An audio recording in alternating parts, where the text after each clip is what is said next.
Welcome to another episode of Golden Nuggets, Tea and Tales, Season 2, powered by Hasbi, served by Rasha Ibrahim. Now, Rasha, I want to hear a story about a deal that may have seemed impossible to close at first, but you turned it around. What's that story? Yeah, I had an agent who spoke to me regarding her client who wanted to buy something in Bulgaria because she knows them specialized in Bulgaria and everything. And she said, and this is when you were working for Miras. So no, I was an agent. You were an agent at the time. Yeah, Okay, I was right. a broker with Metropolitan. She said, listen, the maximum budget is 20. They don't want to spend more than this. And only they want to see ready unit, not off plan.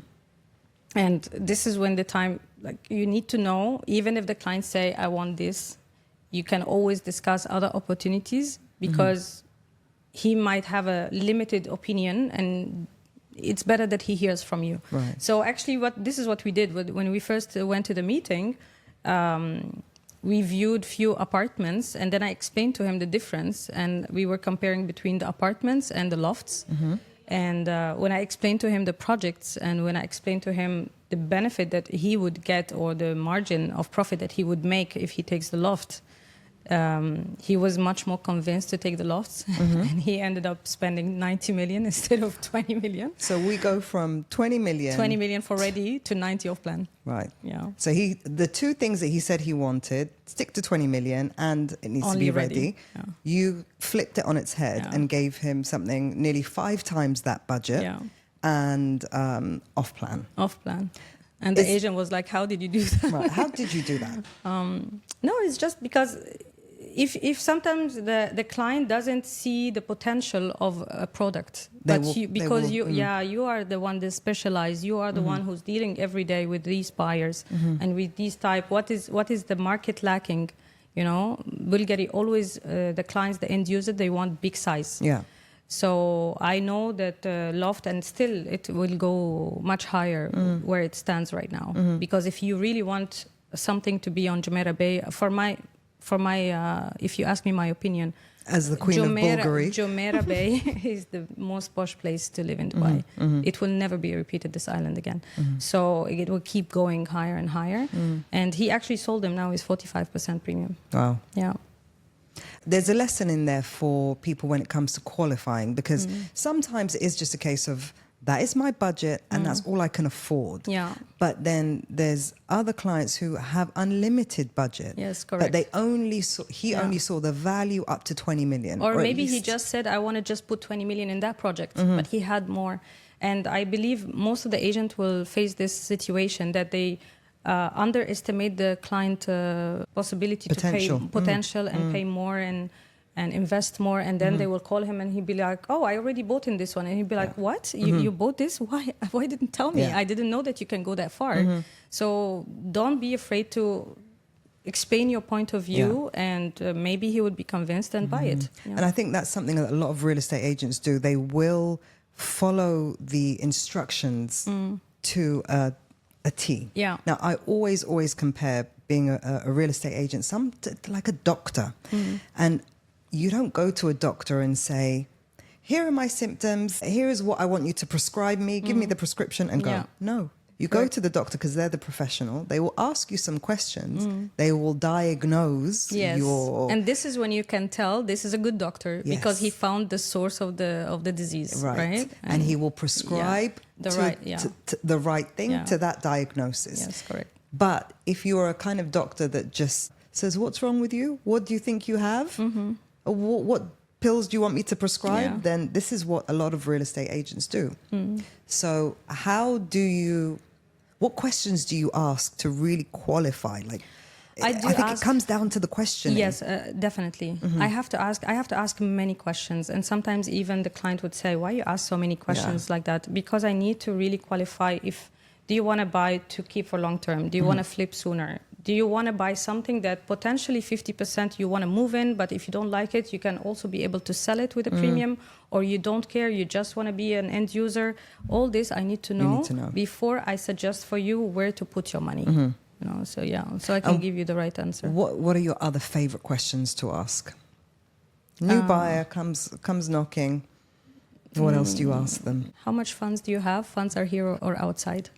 This is very important because some of the people, they can just say that I want to buy, but their funds are not here. Right. So I cannot offer you something that I know it will be sold in 2 or 3 days because So you're that not will- ready. Yeah, for so that it. will help you determine how soon this transaction could happen. Exactly. Or, right. Or also offer him the services that we can do custody agreement, get you the money. Like I need to know how to help you and assist you to make everything from A to Z, because Asian needs to know how to not only, for me, a real estate agent is a secondary market agent. Is not an agent who go to a developer, get a unit, transfer to escrow account.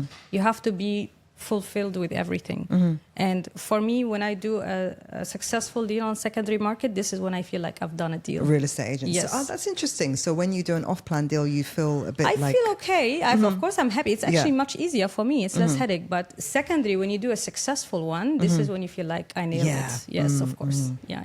Yeah, so when you do a secondary market deal, you have to deal with a lot of aspects. You have to deal with the negotiation, the mood of each buyer and seller.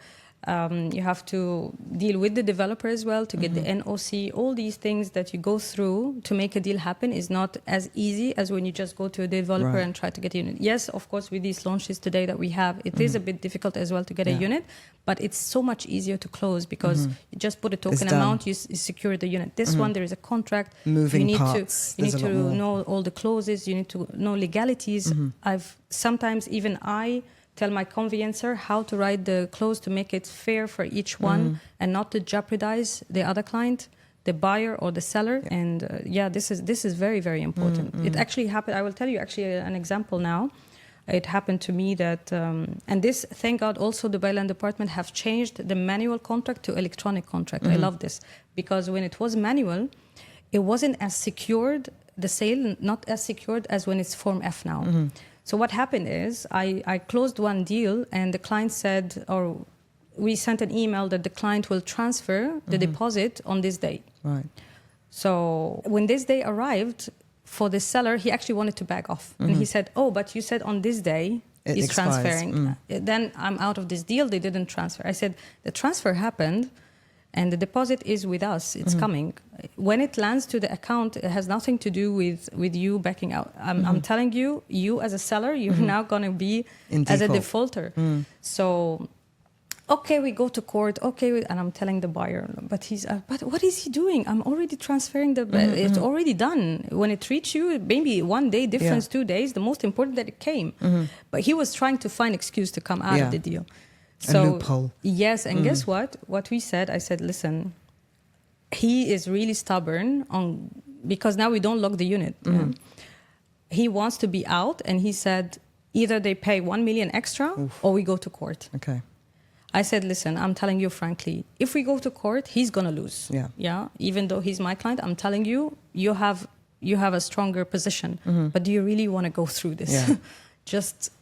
What does he want? I said I think he wanted 2 million extra. She said, you know what, for this headache, but because really this value now is 2 times, 3 times less. Yeah, it was a good deal at that time. We all knew it's going to go higher. So he paid the extra 2 million. She said, listen, I'm giving 1 more million and that's it. All right. And we made a new contract with another 1 million. And I told the seller, listen, they're showing a goodwill. They're giving you 1 million extra to understand the situation, and that's it. And please let's close it. But now when you have a Form F, once it's signed, there is no going back, done, which is great. Okay. So all this you have to deal with, all these clauses, how to protect, how to. And very a lot important. more human beings. You know, on and both handle sides. this one and handle this one. It's like massage this ego, manage these emotions. big time. Interesting. Okay.